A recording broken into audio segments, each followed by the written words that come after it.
Neutral is a place of no movement. It means you're not making progress towards the goals or the ideas that are really important to you.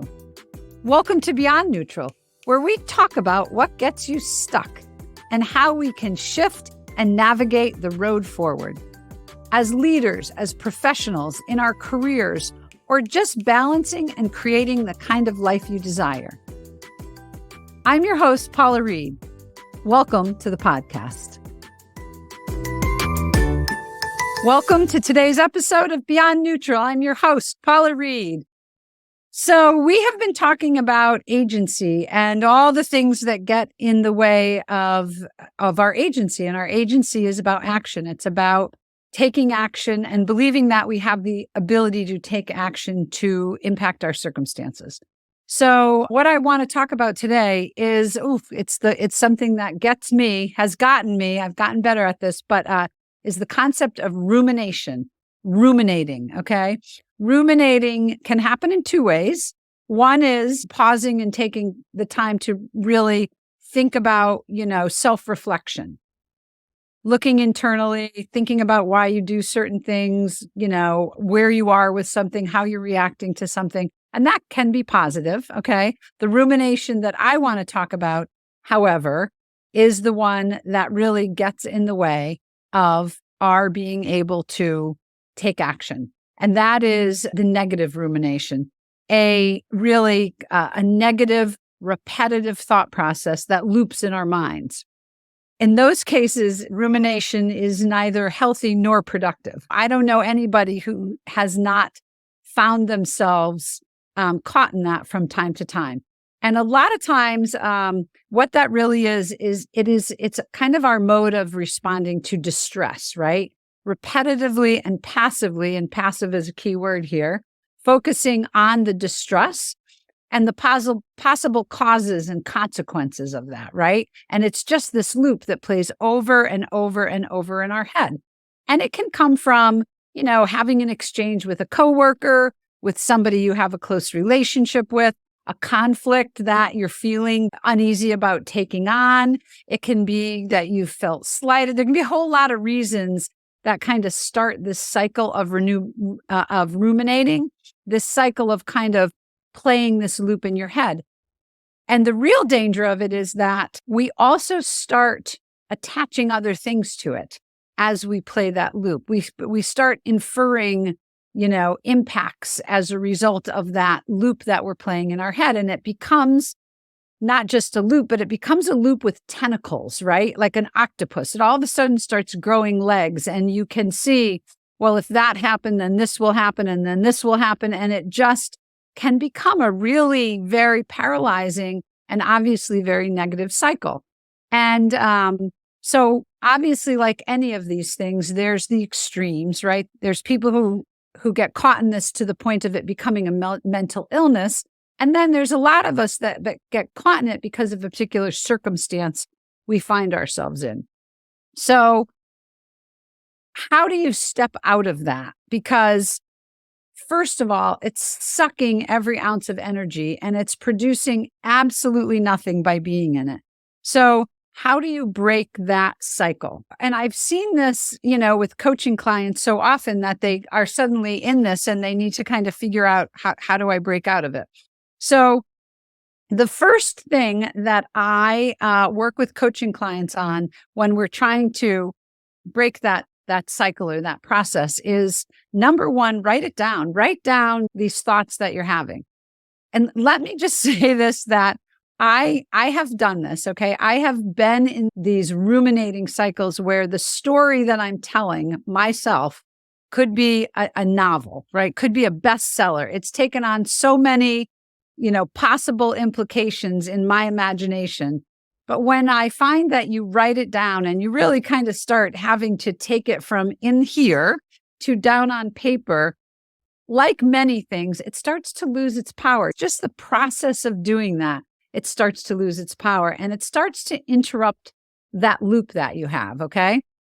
And so that is one of the very first things that I suggest with clients to do. And then the next thing that I ask them to do in that is when they look at that story, what is the emotion that is evoking? And really kind of start naming the emotion of what's making you feel that way. And then the third step in that process is to pick out what is fact, okay?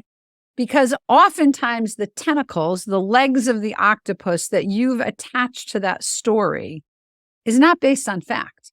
It's based on an emotional hijacking that's happening, and that's taking you down a road that has no basis in reality. It has basis in the imagination of what the implications of this story are that you've told yourself, okay?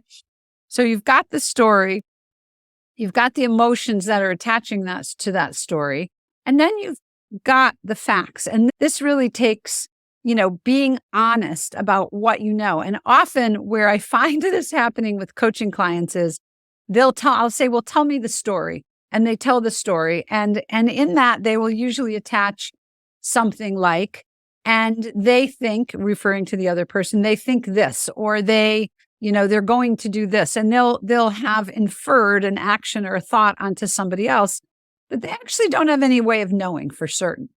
And when I ask the question, how do you know that to be fact?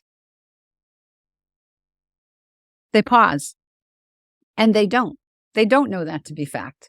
So put aside what you don't know and focus on what you do know. And now think about the emotion that's really attached to the things that you do know, okay? What are those emotions? And what are those emotions telling you? And where are they coming from? So sometimes it's a sense of a lack of control. Sometimes I don't feel seen. Sometimes whatever it is, is the emotion that's attaching to that story that you're ruminating about. Isolate it, okay? And now you ask yourself this: what actions do I need to take to change the way I feel about that? What is my ownership in that? What can I do to clarify what I need to know about this situation, or how I feel about this situation, or change the story that it's telling me? And now you've taken this ruminating, because make no mistake, ruminating is not action. Ruminating is a passive loop, okay? It's not action oriented. Action is movement, okay? So once you've isolated all of these things and you look at what the real story is, what is it that you have control over? What are the actions that you can take in order to change that situation? And now you've taken this terrible loop that's playing in your head. You've cut the tape, right? The old cassette tape I think of when I see that. You've cut that process, you've isolated it, and you've brought it down to what the reality of the situation is, the facts. And now that you have that in a little package, you can take action to change it. So it goes from being this larger than life hijacking into something that is manageable and that you can have agency over impacting. So that's the tip of the day on ruminating. And like I said, I've been a victim of it on many occasions. Okay. And I think for any of us, if we sit back and think about the times that we created these stories in our head that took us to far off places, 9 times out of 10, those things that we imagined are never as bad as what the reality of the situation is, right? And the reality of what we actually have power and agency to impact and change. So really important. It's how you get out of kind of the negative spiral that sometimes can overwhelm us when things didn't go the way we thought they would go, or we've had a tough conversation with somebody that we found difficult, or there's a conflict that we have to step into that we're uneasy about. Those are great tips. I hope you found them helpful. And as always, if you'd like to learn more about breaking bad habits or creating new habits to kind of get you where you need to go, I'm happy to talk to you. In the meantime, have a great week, and we'll talk soon. Thanks so much for joining us on this week's episode of Beyond Neutral.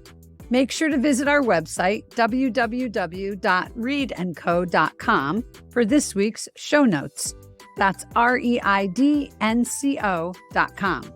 And if you found value in today's episode, I would really appreciate you giving us a rating on Apple Podcasts, or better yet, share it with a friend.